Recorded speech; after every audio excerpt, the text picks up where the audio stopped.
ദൈവനാമം വാഴ്ത്തപ്പെടുമ്പോഴാണ് ദൈവത്തിന് കൃപയാൽ ആവർത്തന പുസ്തകം എന്ന വിഷയത്തിൻ്റെ 12ാമത്തെ സെക്ഷനിൽ പ്രവേശിപ്പാനായിട്ട് ദൈവത്തിനെ സഹായിച്ചതോർത്ത് ഞാൻ ദൈവത്തെ സ്തുതിക്കുന്നു, സ്തോത്രം ചെയ്യുന്നു. നിങ്ങൾക്ക് എല്ലാവർക്കും കർത്താവായ യേശുനാമത്തിൽ സ്നേഹങ്ങൾ അറിയിക്കുകയാണ്. നിങ്ങൾ നൽകുന്ന പ്രോത്സാഹനത്തിന്, സഹകരണത്തിന്, പ്രാർത്ഥനയുടെ പിൻബലത്തിന് ഞാൻ നന്ദി പറയുന്നു. ദൈവം നിങ്ങളെല്ലാവരെയും ധാരാളമായി അനുഗ്രഹിക്കുമാറാകട്ടെ. നാം കഴിഞ്ഞ സെക്ഷനിൽ 28ാം അധ്യായത്തിൻ്റെ 69ാമത്തെ വചനം വരെയുള്ള ഭാഗങ്ങളെ ധ്യാനിപ്പാൻ ഇടയായിത്തീർന്നു. നാം ഈ സെക്ഷനിൽ 29ാം അധ്യായത്തിൻ്റെ 1ാമത്തെ വാക്യങ്ങൾ ചിന്ത തുടരുകയാണ്. 29ാം അധ്യായത്തിൽ പ്രധാന പ്രതിപാദ്യ വിഷയം എന്നുള്ളത് മോശയുടെ 3ാമത്തെ പ്രഭാഷണമാണ്. ദേശത്തെ സംബന്ധിച്ചുള്ള ഉടമ്പടികൾ കാണാൻ കഴിയുന്നുണ്ട്. അതിൻ്റെ 1 മുതൽ 21 വരെ മോവാബിൽ വെച്ചുണ്ടായ ഉടമ്പടിയെക്കുറിച്ചും 22 മുതൽ 29 വരെ ഉടമ്പടി ലംഘിച്ചാലുള്ള ശിക്ഷയെക്കുറിച്ചും ആണ് പ്രധാന പ്രതിപാദ്യ വിഷയം. നമുക്ക് ദിവസത്തിലേക്ക് പ്രവേശിക്കാം. മോശ എല്ലാ ഇസ്രായേലിനെയും വിളിച്ചുകൂട്ടി പറഞ്ഞു നിന്നാൽ, യഹോവ മിസ്രയീം ദേശത്ത് നിങ്ങൾ കാണുക ഫറവോനോടും നമ്മുടെ സകല ഭൃത്യന്മാരോടും നമ്മുടെ സർവ്വദേശത്തോടും ചെയ്തു നോക്കിയത് നിങ്ങൾ കണ്ടുവല്ലോ. നിങ്ങൾ കണ്ണാലെ കണ്ട വലിയ പരീക്ഷകളും അടയാളങ്ങളും മഹാത്ഭുതങ്ങളും തന്നെ. എങ്കിലും തിരിച്ചറിയുന്ന ഹൃദയവും കാണുന്ന കണ്ണും കേൾക്കുന്ന ചെവിയും യഹോവ നിങ്ങൾക്ക് ഇന്നുവരെയും തന്നിട്ടില്ല. ഞാൻ 40 സംവത്സരം നിങ്ങളെ മരുഭൂമിയിൽ നടത്തി. നിങ്ങൾ ഉടുത്തിരുന്ന വസ്ത്രം ജീർണിച്ചിട്ടില്ല, കാലിലെ ചെരുപ്പ് പഴകിയിട്ടുമില്ല. യഹോവയായി ഞാൻ നിങ്ങളുടെ ദൈവമെന്ന് നിങ്ങൾ അറിയണമെന്ന് നിങ്ങൾ അപ്പം തിന്നിട്ടില്ല, വീഞ്ഞും മദ്യം കുടിച്ചിട്ടുമില്ല. നിങ്ങൾ ഈ സ്ഥലത്ത് വന്നപ്പോൾ യശ്മോൻ രാജാവായ സീഹോനും ബാഷൻ രാജാവായ ഓഗും നമ്മുടെ നേരെ യുദ്ധത്തിന് പുറപ്പെട്ടു. എന്നാറെ നാം അവരെ തോൽപ്പിച്ച് ഒരു രാജ്യം പിടിച്ച് രൂപേനിയർക്കും ഗാദിയർക്കും മനശ്ശയുടെ പാതിഗോത്രത്തിനും അവകാശമായി കൊടുത്തു. ആകയാൽ നിങ്ങൾ ചെയ്തു നോക്കിയും സാധിക്കണമെന്ന് ഈ നിയമത്തിൻ്റെ വചനങ്ങളെ പ്രമാണിച്ച് നടപ്പീൻ. ഇതാണ് നിങ്ങൾ ചെയ്തു നോക്കുകയും സാധിക്കേണ്ടതിന് വചനങ്ങളെ പ്രമാണിച്ച് നടക്കുക. നിങ്ങൾ ചെയ്തു നോക്കിയും സാധിക്കേണ്ടതിന്.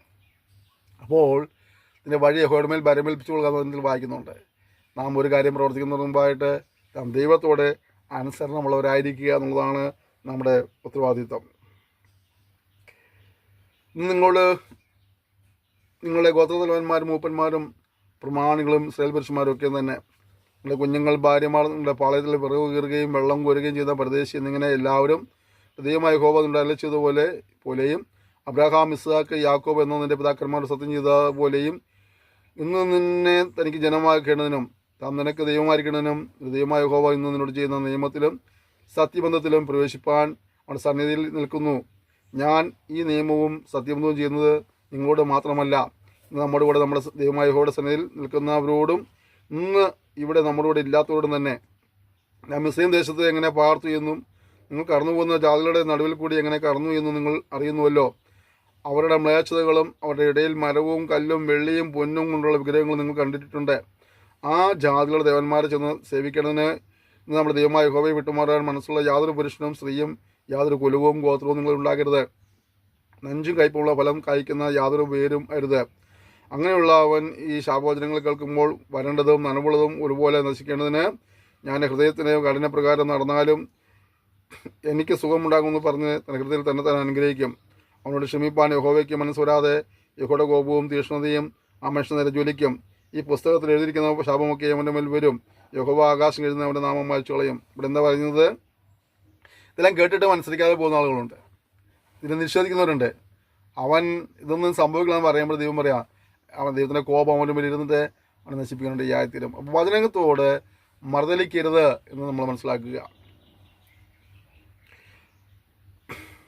ഈ ന്യായപ്രമാണ പുസ്തകത്തിൽ എഴുതിയിരിക്കുന്ന നിയമത്തിലെ സകല ശാപങ്ങൾക്കും തക്കവണ്ണം യഹോവ ഇസ്രായേലിൻ്റെ സകല ഗോത്രങ്ങളിൽ നിന്നും അവനെ ദോഷത്തിനായി വേർതിരിക്കും.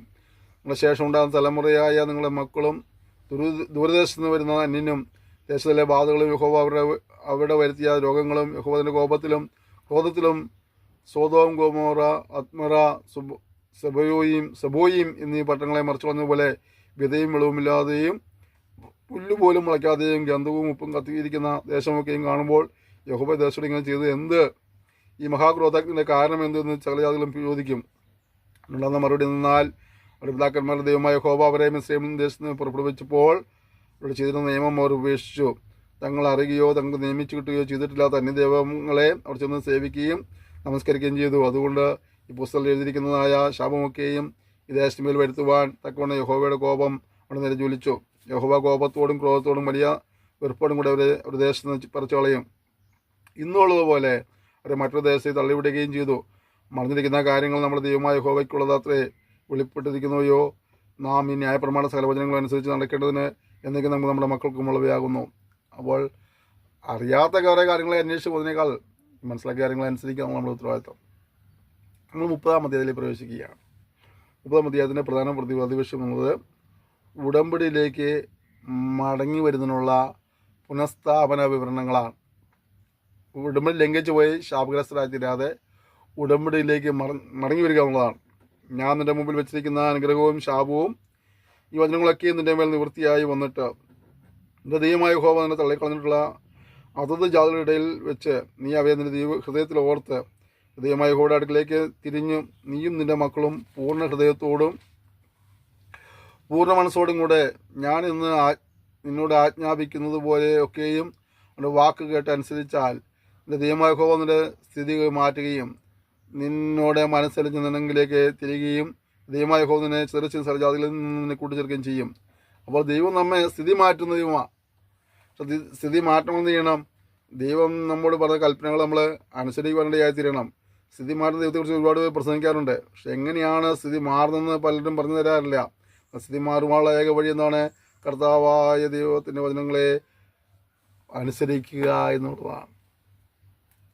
നിനക്കുള്ളവർ ആകാശത്തിൻ്റെ അറുതി വരെ ചിതറിപ്പോയിരുന്നാലും നിൻ്റെ ദൈവമായ യഹോവ അവിടെ നിന്ന് കൂട്ടിച്ചേർക്കും. അവിടെ നിന്നെ കൊണ്ടുവരും. പിതാക്കന്മാർക്ക് കൈവശമായിരുന്ന ദേശത്തേക്ക് നിൻ്റെ ദൈവമായ യഹോവ അതിനെ കൊണ്ടുവരും. നീ അത് കൈവശമാക്കും. അവർ നിനക്ക് ഗുണം ചെയ്ത് നിൻ്റെ പിതാക്കന്മാരെക്കാൾ നിന്നെ വർദ്ധിപ്പിക്കും. നീ ജീവിച്ചിരിക്കണം. ദൈവമായ യഹോവയെ പൂർണ്ണ ഹൃദയത്തോടും പൂർണ്ണ മനസ്സോടും കൂടെ സ്നേഹിപ്പാൻ തക്കവണ്ണം നിൻ്റെ ദൈവമായ യഹോവ നിൻ്റെ ഹൃദയവും നിൻ്റെ സന്തതിയുടെ ഹൃദയവും പരിശോധന ചെയ്യും. ഈ ശാപങ്ങളൊക്കെയും ദൈവമായ യഹോവ നിൻ്റെ ശത്രുക്കളുടെ മേലും നിൻ്റെ പകച്ച് ഉപദ്രവിക്കുന്നവരുടെ മേലും വരുത്തും. നീ മനസ്സ് തിരിഞ്ഞ് യഹോവയുടെ വാക്ക് കേട്ട് ഞാൻ നിന്നോട് ആജ്ഞാപിക്കുന്നത് അവൻ്റെ സകല കൽപ്പനകൾ അനുസരിച്ച് നടക്കുകയും നിൻ്റെ ദൈവമായ യഹോവ നിൻ്റെ കൈകളുടെ സകല പ്രവൃത്തിയിലും ഗർഭഫലത്തിലും മൃഗഫലത്തിലും കൃഷിഫലത്തിലും നിനക്ക് നന്മയ്ക്കായി അഭിവൃദ്ധി നൽകുകയും ചെയ്യും. ദൈവമായ യഹോവയുടെ വാക്ക് കേട്ട് ഈ ന്യായപ്രമാണ പുസ്തകത്തിൽ എഴുതിയിരിക്കുന്ന അവൻ്റെ കൽപ്പനകളും ചട്ടങ്ങളും പ്രമാണിക്കുകയും ദൈവമായ യഹോവയുടെ അടുക്കലേക്ക് പൂർണ്ണതയോടും പൂർണ്ണ മനസ്സോടെ തിരിഞ്ഞുകയും ചെയ്താൽ യഹോവ നിൻ്റെ പിതാക്കന്മാരിൽ പ്രസാദിച്ചിരുന്നതുപോലെ നിന്നിലും നന്മയ്ക്കായിട്ട് വീണ്ടും പ്രസാദിക്കും. അപ്പോൾ ദൈവത്തെ പ്രസാദിപ്പിക്കാൻ മനുഷ്യരെല്ലാം ആഗ്രഹിക്കുന്നുണ്ട്. ദൈവപ്രസാദം മനുഷ്യർക്ക് ആവശ്യമാണ്. അപ്പോൾ ദൈവപ്രസാദം ലഭിക്കണമെന്ന് ചെയ്യണം. ദൈവത്തെ ഭയപ്പെട്ടും അനുസരിച്ച് ജീവിക്കണം. ദൈവപ്രസാദം ലഭിച്ച അനുഗ്രഹം പ്രാപിപ്പാൻ ആഗ്രഹിക്കുന്നവർ ദൈവത്തെ ഭയപ്പെട്ട് അനുസരിച്ച് ജീവിപ്പാൻ തീരുമാനം എടുക്കേണ്ടതായിത്തീരണം. ഞാനിന്ന് നിന്നോട് ആജ്ഞാപിക്കുന്ന കൽപ്പന നിനക്ക് പ്രയാസമുള്ളതല്ല, ദൂരമായതുള്ളതല്ല. ഞങ്ങൾ കേട്ട് അനുസരിക്കണമെന്ന് അത് സ്വർഗത്തിൽ കയറി കൊണ്ടുവന്ന് തരുമെന്ന് പറയത്തക്കവണ്ണം അത് സ്വർഗത്തിലല്ല. നിങ്ങൾ കേട്ട് അനുസരിക്കേണ്ടതിന് സമുദ്രം കടന്ന് കൊണ്ടുവന്ന് തരുമെന്ന് പറയത്തക്കവണ്ണം അത് സമുദ്രത്തിനക്കരയുമല്ല. ഞാൻ അനുസരിപ്പാൻ തക്കവണ്ണം അതിനെ നിനക്ക് ഏറ്റവും സമീപത്തിൻ്റെ വായിലും എടുത്തിരിക്കുകയാണ്. അപ്പോൾ ഇത് അനുസരിക്കാനായിട്ട് നിനക്ക് കഴിവ് പറയാൻ പറ്റില്ല. എന്താണ് അനുസരിക്കേണ്ടതിനായിട്ട് ഈ വചനം നിനക്ക് ഏറ്റവും സമീപത്ത് എൻ്റെ വായിലും എടുത്തിരിക്കുന്നു. ഇവിടെ മനസ്സിലാക്കേണ്ട മറ്റൊരു കാര്യങ്ങൾ പറയാം. കഴിഞ്ഞ കാലങ്ങളെക്കാളൊക്കെ ദൈവം നമ്മുടെ അടുത്തേക്ക് എത്തിക്കൊണ്ടിരിക്കുക അല്ലേ. നമ്മളെവിടെയായിരുന്നാലും നമ്മുടെ പോക്കറ്റിലുള്ള മൊബൈലിലും കൂടെ സംഭവം എത്തി തുടങ്ങിപ്പോൾ. അപ്പോൾ ദൈവം നമ്മുടെ സമീപത്തേക്ക് വന്നുകൊണ്ടിരിക്കുകയാണ്. കഴിഞ്ഞ കാലങ്ങളിലൊക്കെ ഒരു വർഷം ഒരു ദിവസവും ഒരു വീട്ടിലുണ്ടാകും. വീട്ടിൽ വളരെ ഭദ്രമായി സൂക്ഷിക്കും. സന്ധ്യ പ്രാർത്ഥിക്കുക, പ്രഭാത പ്രാർത്ഥിക്കുക. ഒരു പക്ഷേ എല്ലാവരും കൂടി ചിലപ്പോൾ ഓരോ അധ്യായമോ കുറച്ച് വാക്യങ്ങളോ വായിച്ചു വരും. ഇപ്പോൾ അത് മാറി ഓരോരുത്തർക്കും ഓരോ ദിവസമായി. കുറച്ചും കൂടെ പഠിക്കാൻ താല്പര്യമുള്ളതന്നെ പല വെർഷൻ ഉള്ള ബൈബിളുകളായി. അതും മാറി ഇപ്പോൾ നമ്മൾ കൊണ്ടുനടക്കുന്നതായ മൊബൈലിൽ നമ്മൾ എവിടെ പോയാലും ദിവസം വായിക്കുന്ന രീതിയിൽ കൊണ്ടുനടക്കുന്ന മൊബൈലിൽ പോലും അത് അപ്ലോഡ് ചെയ്യാൻ കഴിയുന്നുണ്ട്, ഇൻസ്റ്റാൾ ചെയ്യാൻ കഴിയുന്നുണ്ട്. അപ്പോൾ ഇൻസ്റ്റാൾ ചെയ്ത വേദപുസ്തകം നമ്മുടെ പോക്കറ്റിലുണ്ട് അല്ലേ. അതിനെ ഇനി അത് മാത്രം ബൈബിൾ ഇൻസ്റ്റാൾ ചെയ്തിട്ടില്ലെന്ന് വിചാരിക്കാം. യൂട്യൂബിലൂടെ, ഫേസ്ബുക്കിലൂടെ, ഇൻസ്റ്റഗ്രാമിലൂടെ, വാട്സപ്പിലൂടെ എത്രയോ നിലകളിലാണ് ദൈവം നമ്മുടെ അടുത്തേക്ക് എത്തിക്കൊണ്ടിരിക്കുന്നത് അല്ലേ. ഈ പാഠ്യപദ്ധതി നിങ്ങൾ ചിന്തിച്ച് നോക്കി. നിങ്ങൾ ലോകത്തിലെ പല ഭാഗത്തിരുന്നത് കാണുകയും കേൾക്കുന്ന ആളുകളുണ്ട്.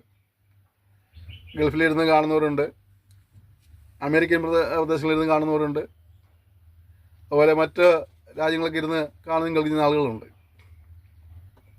ഞാൻ കേരളത്തിൻ്റെ ഒരു കൊച്ചു ഗ്രാമത്തിൽ ഒരു കൊച്ചു ഷെഡിൽ നിന്ന് പ്രസംഗിക്കുന്നത്.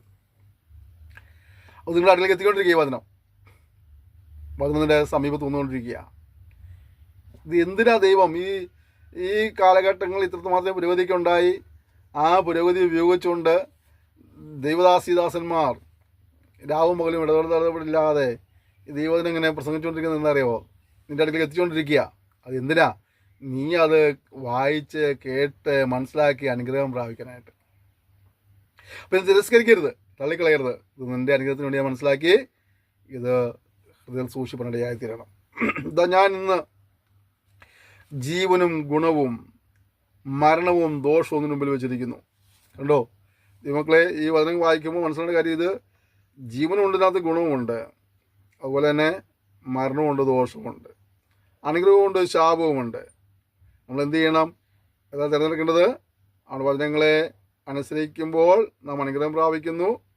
അത് വിട്ടുമാറുമ്പോൾ നമ്മൾ എന്താണ്? അത് ദോഷമായി തീരുന്നു. എങ്ങനെയാണ് സംഭവിക്കുന്നത് വെച്ചാൽ, ഇതാ ഞാൻ ജീവനും ഗുണവും മരണവും ദോഷവും ഇതിൻ്റെ മുമ്പിൽ വെച്ചിരിക്കുന്നു. എങ്ങനെയെന്നാൽ നീ ജീവിച്ചിരുന്ന് പെരുകുകയും നീ കൈവശമാക്കുകയും ചെയ്യുന്ന ദേശത്ത് നിൻ്റെ ദൈവമായ യഹോവ നിന്നെ അനുഗ്രഹിക്കുകയും ചെയ്യണതിന് നിൻ്റെ ദൈവമായ യഹോവയെ സ്നേഹിപ്പാനും അവൻ്റെ വഴികളിൽ നടപ്പാനും അവൻ്റെ കൽപ്പനകളും ചട്ടങ്ങളും വിധികളും പ്രമാണിപ്പാനും ഞാൻ ഇന്ന് നിന്നോട് ആജ്ഞാപിക്കുന്നു. എന്നാൽ നീ അനുസരിക്കാതെ നിന്റെ ഹൃദയം മറിയുകയും നീ വശീകരിക്കപ്പെട്ട് അന്യദൈവങ്ങളെ നമസ്കരിച്ച് സേവിക്കുകയും ചെയ്താൽ നീ യോർദാൻ കടന്ന് കൈവശം ചെയ്യുന്ന ദേശത്ത് ദീർഘായുസ്സോടെ ഇരിക്കാതെ നിശ്ചയമായിട്ട് നശിച്ചു പോകും എന്ന് ഞാൻ ഇന്ന് നിങ്ങളെ അറിയിക്കുന്നു. ജീവനും മരണവും അനുഗ്രഹവും ശാപവും നിങ്ങളുടെ മുമ്പിൽ വെച്ചിരിക്കുന്നു എന്നതിന് ഞാൻ ആകാശത്തെയും ഭൂമിയെയും ഇന്ന് സാക്ഷി വയ്ക്കുന്നു. അതുകൊണ്ട് നീയും നിന്റെ സന്തതിയും ജീവിച്ചിരിക്കേണ്ടതിനും യഹോവ നിന്റെ പിതാക്കന്മാരായ അബ്രാഹാമിനും ഇസ്ഹാക്കിനും യാക്കോബിനും കൊടുക്കുമെന്ന് സത്യദേശത്ത് നീ പാർക്കുവാൻ തക്കവണ്ണം ദൈവമായ യഹോവയെ സ്നേഹിക്കുകയും അവൻ്റെ വാക്ക് കേട്ട് അനുസരിക്കുകയും അവനോട് ചേർന്നിരിക്കുകയും ചെയ്യേണ്ടതിനും ജീവനെ തിരഞ്ഞെടുത്തുകൊള്ളുക. അതല്ലോ നിനക്ക് ജീവനും ദീർഘായുസ്സുമാകുന്നത്.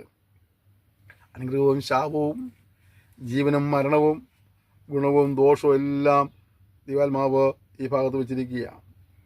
എന്നിട്ട് പറഞ്ഞത് നീ എന്ത് ചെയ്യണം? നീ അനുഗ്രഹത്തെ തിരഞ്ഞെടുക്കണം, ഗുണത്തെ തിരഞ്ഞെടുക്കണം, അല്ലേ? നന്മ തിരഞ്ഞെടുക്കണം. പ്രിയപ്പെട്ടവരെ, നാം ഈ വചനം വായിക്കുകയും പഠിക്കുകയും ചെയ്യുമ്പോഴതെല്ലാം നമുക്ക് അനുഗ്രഹത്തിന് കാരണമായി തരണം. എല്ലാത്തേക്കാൾ ഒരു പടിയും കൂടെ നാം ദൈവത്തോടെ അടുത്ത് ജീവിപ്പാൻ ഇടവരണം. അങ്ങനെ നമ്മൾ ദൈവത്തോടെ അടുത്ത് ജീവിക്കുമ്പോഴാണ് നമുക്ക് ദൈവിക അനുഗ്രഹങ്ങളെ പ്രാപിക്കുവാൻ ഇടവരുന്നത്. അങ്ങനെ ദൈവസേനയിൽ നിന്ന് ദൈവിക അനുഗ്രഹം പ്രാപിപ്പാനായിട്ട് ദൈവം നിങ്ങളെ സഹായിക്കട്ടെ. അങ്ങനെ ഉത്സാഹിക്കുവാൻ ഈ കോഴ്സ് മൂലം കാരണത്തിൽ ആത്മാർത്ഥമായി ആഗ്രഹിക്കുന്നു, പ്രാർത്ഥിക്കുന്നു. 31-ാം അധ്യായം അതിൻ്റെ മോശയുടെ അന്ത്യനാളുകളെക്കുറിച്ചുള്ള വിവരണങ്ങളാണ്. അതിൻ്റെ 1 മുതൽ നമ്മൾ വായിക്കുമ്പോൾ മോശയുടെ സ്ഥാനമാറ്റം കാണാൻ കഴിയുന്നുണ്ട്. ചേർന്ന ശുശ്രൂഷയുടെ കുറിച്ചുള്ളതായ ഒരു സ്ഥാനമാറ്റം നൽകുകയാണ്. മോശ എന്ന വചനങ്ങളെല്ലാം ഇസ്രായേലിനെ കേൾപ്പിച്ചു. പിന്നെ അവൻ അവരോട് പറഞ്ഞു തന്നാൽ എനിക്കിപ്പോൾ 120 വയസ്സായി, ഇനി പോകുവാനും വരുവാനും എനിക്ക് കഴിവില്ല. യഹോവ എന്നോട് യോർദാൻ നീ കടക്കുകയില്ല എന്ന് കൽപ്പിച്ചിട്ടുമുണ്ട്. ദൈവമായ യഹോവ തന്നെ നിനക്ക് മുമ്പായി കടന്നു പോകും. ഈ ജാതികളെ അവൻ നിൻ്റെ മുമ്പിൽ നശിപ്പിക്കുകയും നീ അവരുടെ ദേശം കൈവശമാക്കുകയും ചെയ്യും. യഹോവ അരുളി ചെയ്തതുപോലെ യോശുവ നിനക്ക് നഗനായി കടന്നു പോകും. കണ്ടോ, മോശയ്ക്ക് പകരമായിട്ട് മറ്റൊരു ലീഡർ അവിടെ വരികയാണ്. താൻ സംഹരിച്ച് കളഞ്ഞ അമോരി രാജാക്കന്മാരുടെ സീഹോനോടും ഓഗിനോടും അവരുടെ ദേശത്തോടും ചെയ്തതുപോലെ യഹോവ ഇവരോടും ചെയ്യും. യഹോവ അവരെ നിങ്ങളെ കൈവയിൽ ഏൽപ്പിക്കും. ഞാൻ നിങ്ങളെ ആജ്ഞാപിച്ചുള്ള കൽപ്പന പ്രകാരമൊക്കെയും നിങ്ങൾ അവരുടെ ചെയ്യണം. ബലവും ധൈര്യവുമുള്ളവരായിരിപ്പീൻ, അവരെ പേടിക്കരുത്. എപ്പോഴും ദൈവജനത്തോട് ദൈവം പറഞ്ഞത് എന്താണ്? ബലമുള്ളവരായിരിക്കുക, ധൈര്യമുള്ളവരായിരിക്കുക, പ്രതിസന്ധികളെ പേടിക്കരുത്. കാരണം എന്താണ്? ദൈവം നമ്മുടെ ദൈവമാവും നമ്മുടെ കൂടെ പോരുന്നു, അവൻ നമ്മെ കൈവിടുകയില്ല, ഉപേക്ഷിക്കുകയുമില്ല എന്നുള്ളതാണ്. ഇവിടെ വീണ്ടും ഇവരോട് പറയുക, ബലവും ധൈര്യമുള്ളവരായിരിപ്പീൻ, അവരെ പേടിക്കരുത്, ഭ്രമിക്കുകയും അരുത്. എൻ്റെ ദൈവമായ യഹോവ തന്നെ എന്നോട് കൂടെ പോരുന്നു, അവൻ നിന്നെ കൈവിടുകയില്ല, ഉപേക്ഷിക്കുകയുമില്ല. പ്രിയപ്പെട്ടവരെ, നാം ഒറ്റയ്ക്കല്ല പ്രതിസന്ധികളെ നേരിടുന്നത്, നാം ഒറ്റയ്ക്കല്ല പ്രതികൂലങ്ങളെ നേരിടുന്നത്. നാം ദൈവത്തെ അനുസരിച്ച് ജീവിക്കുന്നതിനാൽ ദൈവത്തിൻ്റെ സ്ഥാനത്ത് നമ്മുടെ കൂടെ ഉണ്ട്. അവൻ നമ്മുടെ യുദ്ധം ചെയ്യാൻ ഇടയായിത്തീരും, അവൻ നമ്മെ വിടുവിക്കും, നമ്മെ രക്ഷിക്കും, ആശ്വസിപ്പിക്കും. അതുകൊണ്ട് അവൻ ലാസ്റ്റ് ജീവിപ്പാൻ കർത്താവ് നമ്മെ സഹായിക്കുമാറാകട്ടെ. പിന്നെ മോശ യോശുവയെ വിളിച്ച് എല്ലാ ഇസ്രായേലിനും കാണുകയും അവനോട് പറഞ്ഞത് എന്നാൽ ബലവും ധൈര്യമുള്ളവനായിരിക്കുക. യഹോവ ജനത്തിന് കൊടുക്കുമെന്ന് അവരുടെ പിതാക്കന്മാരുടെ സത്യം ചെയ്ത ദേശത്തേക്ക് നീ അവരോട് കൂടെ ചെല്ലും, അതിനെ അവർക്ക് വിഭാഗിച്ചു കൊടുക്കും. യഹോവ തന്നെ നിനക്ക് മുമ്പായി നടക്കുന്നു, അവൻ നിന്നോട് കൂടി ഇരിക്കും, നിന്നെ കൈവിടുകയില്ല, ഉപേക്ഷിക്കുമില്ല. നീ പേടിക്കരുത്, ഭ്രമിക്കുകയും അരുത്. ഇതാ യോശുവയിലേക്ക് ഒരു അധികാര കൈമാറ്റം നടക്കുകയാണ്. യോശുവയെ സംബന്ധിച്ചിടത്തോളം ഈ വലിയ ജനത്തെ നയിക്കാനുള്ളതായ ഉത്തരവാദിത്വം ഏറ്റെടുക്കുമ്പോൾ അവനെ വീണ്ടും ധൈര്യപ്പെടുത്തുകയാണ്, നീ പേടിക്കേണ്ട, ഭ്രമിക്കേണ്ട. പ്രിയപ്പെട്ടവരെ, ചില സന്ദർഭങ്ങളൊക്കെ നമ്മൾക്ക് ചില അധികാരങ്ങൾ കൈമാറി വരാറുണ്ട്, ചില സ്ഥാനങ്ങൾ, ചില പദവികളും ലഭിക്കാറുണ്ട്. ഒരുപക്ഷെ അത് നമ്മുടെ വിദ്യാഭ്യാസത്തിനേക്കാളൊക്കെ അപ്പുറമായിരിക്കാം, നമ്മുടെ അറിവുകളേക്കാൾ അപ്പുറമായിരിക്കാം. ആ സ്ഥാനങ്ങൾ വഹിക്കുവാൻ നമുക്ക് വേറെ യോഗ്യതകളൊന്നും ഉണ്ടായിരിക്കുകയില്ല. എന്നാൽ ദൈവത്താൽ ലഭിക്കുന്നതായ ആ യോഗ്യതയാണെങ്കിൽ ഓർക്കുക, ദൈവത്തിൻ്റെ സാന്നിധ്യം നമ്മുടെ കൂടെ ഉണ്ടായിരിക്കും, ദൈവകൃപയുണ്ടായിരിക്കും. ആ ഉത്തരവാദിത്തങ്ങൾ നിറവേറ്റുന്നതിന് ആവശ്യമായ അറിവും പരിജ്ഞാനവും എല്ലാം നിന്ന് വേണ്ടിയായിത്തീരും. നിങ്ങൾ പേടിക്കേണ്ട ആവശ്യമില്ല, വിശ്വാസം മുന്നോട്ട് പോവുക. അനന്തരം മോശ ന്യായപ്രമാണം എഴുതി യഹോവയുടെ നിയമപ്പെട്ടകം ചുമക്കുന്ന ലേവ്യരായ പുരോഹിതന്മാരെയും ഇസ്രായേലിനെ എല്ലാ മൂപ്പന്മാരെയും ഏൽപ്പിച്ചു. മോശ അവരോട് കൽപ്പിച്ചു നിന്നാൽ 7 സംവത്സരം കൂടുമ്പോഴുള്ള വിമോചന സംവത്സരത്തിലെ കൂടാരപ്പെരുന്നാളിൽ ഇസ്രായേൽ മുഴുവൻ നിന്റെ ദൈവമായ യഹോവയുടെ സന്നിധിയിൽ അവൻ തിരഞ്ഞെടുക്കുന്ന സ്ഥലത്ത് വരുമ്പോൾ ഈ ന്യായപ്രമാണം എല്ലാ ഇസ്രായേലിയരും കേൾക്കവരുടെ ഭാഗം വായിക്കണം. പുരുഷന്മാരും സ്ത്രീകളും കുട്ടികളും നിന്റെ പട്ടണത്തിലുള്ള പരദേശിയും കേട്ടുപഠിച്ച് ദൈവമായ യഹോവയെ ഭയപ്പെട്ട് ഈ ന്യായപ്രമാണത്തിലെ വചനങ്ങളൊക്കെയും പ്രമാണിച്ചു നടക്കേണ്ടതിനും അവയെ അറിഞ്ഞിട്ടില്ലാത്ത അവരുടെ മക്കൾ കേൾക്കേണ്ടതിനും നിങ്ങൾ യോർദാൻ കടന്നു ചെല്ലുന്ന കൈവശമാക്കാൻ ചെന്ന ദേശത്ത് ആഷ്കാലമൊക്കെയും ദൈവമായ യഹോവയെ ഭയപ്പെടുവാൻ പഠിക്കേണ്ടതിനും ജനത്തെ വിളിച്ചു കൂട്ടണം. അനന്തരം യഹോവ മോശയോട്, നീ മരിക്കാനുള്ള സമയം എടുത്തിരിക്കുന്നു. ഞാൻ യോശുവയ്ക്ക് കൽപ്പന കൊടുത്തു കിടന്ന് നീ അവനെ വിളിച്ച് നിങ്ങൾ സമാഗമന കൂടാരത്തിൽ വന്നു നിൽപ്പിന്ന് കൽപ്പിച്ചു. അങ്ങനെ മോശയും യോശുവയും ചെന്ന് സമാഗമന കൂടാരത്തിൽ നിന്നു. അപ്പോൾ യഹോവ മേഘസ്തംഭത്തിൽ കൂടാരത്തിൽ പ്രത്യക്ഷനായി. മേഘസ്തംഭം കൂടാരവാതിലും മീതെ നിന്നു. യഹോവ മോശയോട് അരുളി ചെയ്തു, നിന്നാൽ നിന്റെ പിതാക്കന്മാരെ പോലെ നിദ്ര പ്രാപിക്കുക. എന്നാൽ ഈ ജനം പാർപ്പാൻ ചില ദേശത്തിലെ നിവാസികളുടെ അന്യദൈവങ്ങളെ പിടിച്ചെന്ന് പരസംഗം ചെയ്യുകയും എന്നെ ഉപേക്ഷിച്ച് ഞാൻ അവരോട് ചെയ്തിട്ടുള്ള എന്നെ നിയമം ലംഘിക്കുകയും ചെയ്യും. എൻ്റെ കോപം അവരുടെ നേരെ ജ്വലിച്ചിട്ട് ഞാൻ അവരെ ഉപേക്ഷിക്കുകയും എൻ്റെ മുഖം അവർക്ക് മറയ്ക്കുകയും ചെയ്യും. അവർ നാശനേരിയായി തീരും. അനേക അനർത്ഥങ്ങളും കഷ്ടങ്ങളും അവർക്ക് ഭവിക്കും. നമ്മുടെ ദൈവം നമ്മുടെ ഇടയിൽ ഇല്ലായക കൊണ്ട് അല്ലയോ ഈ അനർത്ഥങ്ങൾ നമുക്ക് ഭവിച്ചത് എന്ന് അവർ പറയും. എങ്കിലും അവർ അന്യദൈവങ്ങളെ അടുക്കളേക്ക് തിരിഞ്ഞ് ചെയ്തിട്ടുള്ള സ്ഥലദോഷവും നിമിത്തം അന്ന് ഞാൻ അവരുടെ മുഖം മറിച്ച് കളയും. ആകയാൽ ഈ പാട്ട് എഴുതി ഇസ്രായേൽ മക്കളെ പഠിപ്പിക്കുക. ഇസ്രായേൽ മക്കളുടെ നേരെ ഈ പാട്ട് എനിക്ക് സാക്ഷിയായിരിക്കണമെന്ന് അതവർക്ക് വായ്പാഠമാക്കി കൊടുക്കുക. ഞാൻ അവരുടെ പിതാക്കന്മാരോട് സത്യം ചെയ്തതായി പാലും തേനും ഒഴുകുന്ന ദേശത്ത് അവരെ എത്തിച്ച ശേഷം അവർ തൃപ്തരായി തടിച്ചിരിക്കുമ്പോൾ അന്യദൈവങ്ങളുടെ അടുക്കലേക്ക് തിരിഞ്ഞ് അവരെ സേവിക്കുകയും എൻ്റെ നിയമം ലംഘിച്ച് എന്നെ കോപിപ്പിക്കുകയും ചെയ്യും. എന്നാൽ അനേകം അനർത്ഥങ്ങളും കഷ്ടങ്ങളും അവർക്ക് ഭവിക്കുമ്പോൾ അവരുടെ സന്തതിയുടെ വായിൽ നിന്ന് മറന്നു പോകാത്ത ഈ പാട്ട് അവിടെ നില സാക്ഷ്യം പറയും. ഞാൻ സത്യദേശത്ത് അവിടെ എത്തിക്കും മുമ്പ് ഇന്നുള്ള അവർക്കുള്ള നിരൂപണങ്ങളെ ഞാൻ അറിയുന്നു. ആകയാൽ മോശ അന്ന് തന്നെ ഈ പാട്ട് എഴുതി ഇസ്രായേൽ മക്കളെ പഠിപ്പിച്ചു. പിന്നെ അവൻ നൂൻ്റെ മകനായ യോശുവോട്, ബലവും ധൈര്യമുള്ളവനായിരിക്കുക, ഞാൻ ഇസ്രായേൽ മക്കളോട് സത്യം ചെയ്ത ദേശത്ത് നീ അവരെ എത്തിക്കും, ഞാൻ നിങ്ങളുടെ കൂടെ ഇരിക്കും എന്ന് അരുളി ചെയ്തു. മോശ ന്യായപ്രമാണത്തിലെ വചനങ്ങൾ മുഴുവനും ഒരു പുസ്തകം എഴുതി തീർന്നപ്പോൾ യഹോവയുടെ നിയമപ്പെട്ടകം ചുമന്ന് ലേവ്യരോട് കൽപ്പിച്ചത് എന്തെന്നാൽ, ഈ ന്യായപ്രമാണ പുസ്തകം എടുത്ത് എൻ്റെ ദൈവമായ യഹോവയുടെ നിയമപ്പെട്ടത്തിനായി ജീവിപ്പീൻ. അവിടെ അത് നിൻ്റെ നേരെ സാക്ഷിയായിരിക്കും. എൻ്റെ മത്സര സ്വഭാവവും ദുശാഠ്യവും എനിക്കറിയാം. ഇതാ ഇന്ന് ഞാൻ നിങ്ങളുടെ കൂടെ ജീവിച്ചിരിക്കുമ്പോൾ തന്നെ നിങ്ങൾ യഹോവയുടെ മത്സരികളായിരിക്കുന്നുവല്ലോ. എൻ്റെ മരണശേഷം എത്രയധികം നിങ്ങളുടെ ഗോത്രങ്ങളുടെ എല്ലാ മൂപ്പന്മാരെയും പ്രമാണികളെയും എൻ്റെ അടുക്കൽ വിളിച്ചു കൂട്ടുവീൻ. എന്നാൽ ഞാൻ ഈ വചനങ്ങൾ അവരെ പറഞ്ഞു കേൾപ്പിച്ച് അവരുടെ നേരെ ആകാശത്തെയും ഭൂമിയെയും സാക്ഷി വയ്ക്കും. എൻ്റെ മരണശേഷം നിങ്ങൾ വഷളത്വം പ്രവർത്തിക്കുന്നു, നിങ്ങൾ ആജ്ഞാപിച്ചിട്ടുള്ള വഴിവിട്ട് മാറിക്കളയുമെന്ന് എനിക്കറിയാം. അങ്ങനെ നിങ്ങൾ യഹോവയ്ക്ക് അനിഷ്ടങ്ങൾ ചെയ്ത് നിങ്ങളെ പ്രവർത്തികളാൽ അവനെ കോപിപ്പിക്കുന്നത് കൊണ്ട് ഭാവികാൽ നിങ്ങൾക്ക് അനർത്ഥം സംഭവിക്കും. അങ്ങനെ മോശ സർവ്വസഭയെയും ഈ പാഠവചനങ്ങളെയും ചൊല്ലി കേൾപ്പിച്ചു. കണ്ടോ, ഇവർ മറന്നു പോകാതിരിക്കണേ. ഇവരെക്കുറിച്ച് ഇത് നല്ലോണം അറിയാം. ഇവിടെ നാളെ തെറ്റുകൾ സംഭവിക്കുന്ന അറിയാവുന്നതിൻ്റെ പേരിൽ ഓർമ്മിക്കണനായിട്ട് ഒരു പാട്ട് എഴുതി കൊടുക്കാൻ പറയുന്നു, ഒരു മനപ്പാഠം പഠിപ്പിക്കാൻ പറയുന്നു. ജനം ദൈവത്തിന് അകന്നു പോകരുത് എന്ന് ദൈവം ആഗ്രഹിക്കുന്നുണ്ട്. എന്നാൽ പലപ്പോഴും എന്താണ്, ജനം അനുസരണക്കേട് കൊണ്ട് പലപ്പോഴും ദൈവത്തിൽ നിന്ന് അകന്നു മാറിയിട്ടുണ്ട് എന്നുള്ളതാണ്. അതുകൊണ്ട് നാം ഈ വചനം പഠിക്കുകയും കേൾക്കുകയും ചെയ്യുമ്പോൾ നമ്മുടെ ജീവിതത്തിൽ ദൈവത്തിന് അകന്നു പോകാതിരിക്കാൻ നമ്മൾ സൂക്ഷിക്കുക, അവനെ ഒഴിവാക്കി പോകാതിരിക്കാൻ സൂക്ഷിക്കുക. എങ്കിൽ മാത്രമേ നമുക്ക് അനുഗ്രഹങ്ങൾ പ്രാപിക്കാൻ കഴിയുള്ളൂ. അതുകൊണ്ടാൽ ആയുസിൻ്റെ അവസാന നിമിഷം വരെയും ദൈവത്തെ ഭയപ്പെട്ടും അനുസരിച്ചും ജീവിച്ച് അനുഗ്രഹങ്ങൾ പ്രാപിക്കാനൊക്കെ കർത്താവ് സഹായിക്കട്ടെ. നമ്മൾ നന്മകൾ അനുഭവിക്കുമ്പോൾ ദൈവത്തെ വിട്ടുപോകുന്നവരായിട്ടല്ല, നന്മ അനുഭവിക്കുമ്പോഴും ഉയർച്ച അനുഭവിക്കുമ്പോഴും ഒക്കെ ദൈവത്തോട് പറ്റിച്ചേർന്ന് നിൽപ്പാനായി കർത്താവ് നമ്മെ സഹായിക്കുമാറാകട്ടെ. നമ്മൾ സമർപ്പിക്കാം. ദൈവത്തോട് ഒരുമിച്ച് പ്രാർത്ഥിക്കും. സ്വർഗീയ പിതാവേ, ഇതൊന്ന് ശിക്ഷണ സ്തോത്രം ചെയ്യുന്നു. സംസാരിപ്പാനിടയായി തീർന്നല്ലോ. ഞങ്ങളെ ആയുസ്സിൽ നിന്നെ പൂർണ്ണമായി അനുസരിച്ച് നിൽപ്പാനായിട്ട് നിന്നോട് പറ്റിച്ചേർന്ന് നിൽപ്പാനായിട്ട് നമ്മൾ സഹായിക്കുമാറാകണമെന്ന് പ്രാർത്ഥിക്കുന്നു. അത് ഒരുമിച്ച് അനുഗ്രഹിച്ചാട്ടെ. തിരുനാമത്തെ മഹത്വം പ്രതിയാട്ടെ. യേശു നാം തന്നെ ആമേൻ.